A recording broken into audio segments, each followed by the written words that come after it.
Hello, football fans. Well, we're 3 weeks into the season already. It's been wild. It's been a hell of a season. So, the main story coming out of week 3. The main story, as usual, is the Cowboys. Oh boy. So, we all saw it.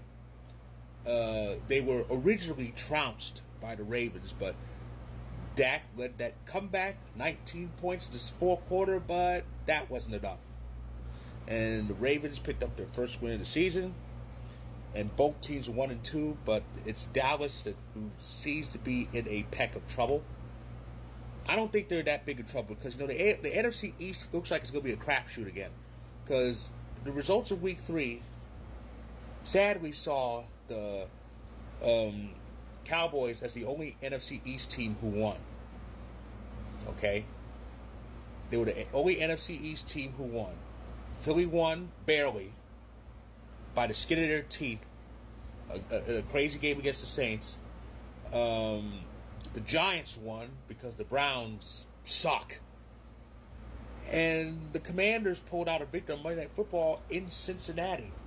So they really pulled it out. And as a result, the Commanders are still in first place 2 weeks in a row. Wow. But Dallas shouldn't be in trouble. They really shouldn't.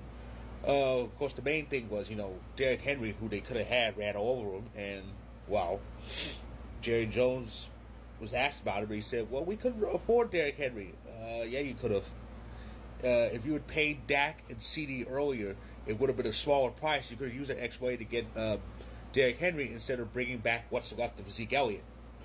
But them's the breaks. But anyway, the Packers were 2 for 2 with Malik Willis. Malik Willis got his payback over the Titans. Threw for 200, a touchdown, ran for 73 and a touchdown. He had more receiving yards than the entire Cowboys team, and that's something. But anyway, receiving yards, rushing yards. He had more rushing yards than the Cowboys team. But anyway. Yeah, so it was a great win for the Packers over the Titans. It saw the defense just totally show out. 8 sacks, 2 interceptions, one of them returned back.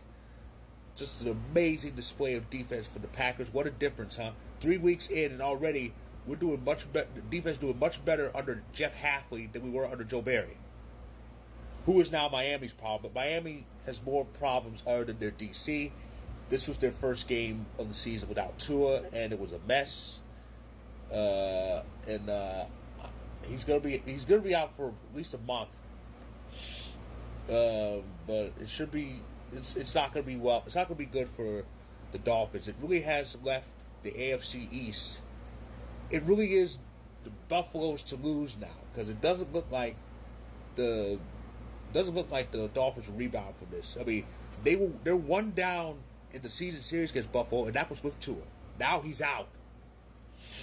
So, yeah, and he had the Jets. They won to kick off week 3.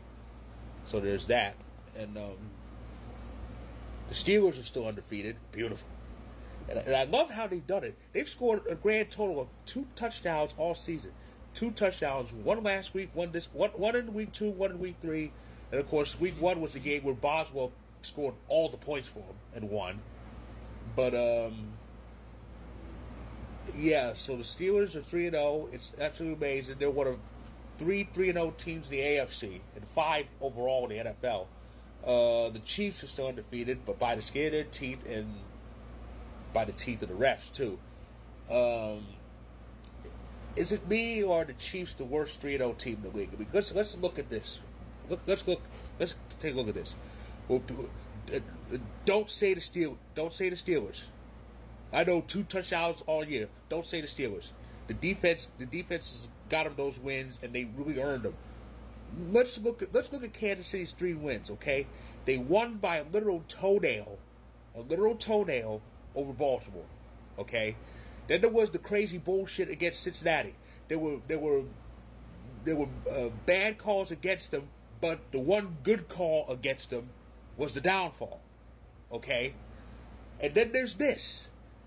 There's this. The refs didn't call that blatant DPI on the Chiefs. This team this team really should be at best 1-2. I'm not gonna say 0-3. I'm not gonna say 0-3, because if that foot was in, we were going to see overtime, and who knows what would have happened overtime. Maybe the Chiefs would have won, maybe the Ravens would have won, maybe we would have got a tie. But at best, the Chiefs should be 1-2. They should have lost to Cincy, and they really should have lost to Atlanta. And yet, but people would brush this off and say, well, it's the Chiefs, they're strong contenders. Strong contenders win better than that. You can't keep getting away with winning games like that, because it's going to bite you in the ass come when it counts. Or if you have to play somebody big and bad. I see it all the time in sports. You gotta win convincingly. Otherwise, the fraud tag comes in. Now, nobody's calling the Chiefs frauds, but they keep getting away with this. That fraud word is going to come out eventually. So yeah, Seattle and Minnesota. Oh boy, how do they keep winning games? Houston, I was so happy that week, because Houston was playing. I thought, well, they're gonna beat up Minnesota. Houston actually has a quarterback, unlike San Francisco. No. Stroud had a terrible game. Nothing went right. Mixon was injured, and Texas just got smashed. They're 3-0. Looks like we're gonna have to show them how it's done this Sunday, because we made a living out of owning the Vikings. Carolina. Ooh, I'm so happy for the Panthers. They started Andy Dalton, and they got their first win of the season. So nobody in the NFC is winless. Nobody in the NFC is winless. There's 3-0-3 teams. They're on the AFC. Jags, who are in a bit of trouble. Tennessee, they're done. And Cincy. I think there's some hope for Cincy. They still got Joe Burrow. They'll work it out. They usually do. They know how to scratch and claw, and that's not a pun because they're named Bengals. They know how to scratch and claw their way back up the shit. So, if anybody could get out of an 0-3 hole, which is supposed to be rare, but if anybody could get out of an 0-3 hole and somehow thrive, it's the Bengals. I think they can do it. So, that was week 3 in a nutshell, and it was such a crazy, crazy week.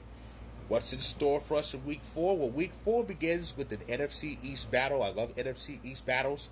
They're very fun, they're very gritty, and they're very interesting, especially when they involve the Cowboys. In this case, it does. Cowboys go to MetLife to face the Giants. That should be interesting, especially if Giants somehow win it. Oh, boy.